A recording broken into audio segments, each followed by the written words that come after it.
Hello, Nardo here, MOTOPLAT test equipment. Today something new that we've added to our MOTOPLAT tester range. The new VC-05, very small, handy little gadget to test all the new computer-controlled alternators that are on the market right now.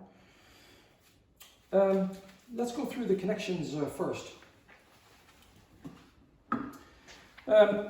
Pretty simple. It has 4 connections, red B+, black B-. The yellow is COM or RVC or PWM controlled units, and the green is for the feedback. They're connected separately. So in this case, it's a 12-volt tester, very important to know. Let's connect the B+ to the alternator, the black to the ground of the alternator. And that should power on the tester, which I'll show in a second. Important to connect the yellow, that's a COM connection of this LIN alternator to this lead. And then we can take a look at the tester. The tester is on now. Very important to understand is to know what you're dealing with. Please visit, first of all, www.psh.nl, our website, for technical information so you know what you're dealing with and how to connect the alternator, because that's very important. Like I just said, this is a COM alternator or LIN controlled. So that is the one that we have to select here on the screen. Some extra connections, which could be of use when connecting one of these alternators. Next, when we selected the COM, we go to test. Regulator information should show up automatically. There we go. COM protocol LIN1, ID 25. Speed LMH is for high speed, 19,200 kV baud rate. Type A1, excitation is the duty cycle of the rotor, or the load on the rotor right now, very minimal. It's only putting out 1 error, mechanical error. I'd like to tell a little bit about the errors. Regulators can put out a total of 3 errors. EL's electrical error, MEC's mechanical error, TH a thermal error.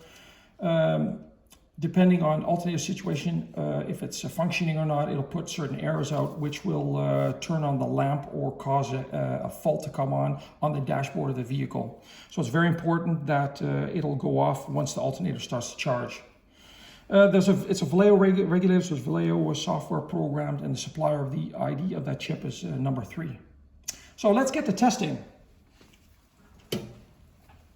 I'm going to run the alternator right now. Like I just said, I'm going to run it, and that error must go off, and then it'll go to its voltage set point of 13.8 volts, and that's the top one that you see here. Let's go.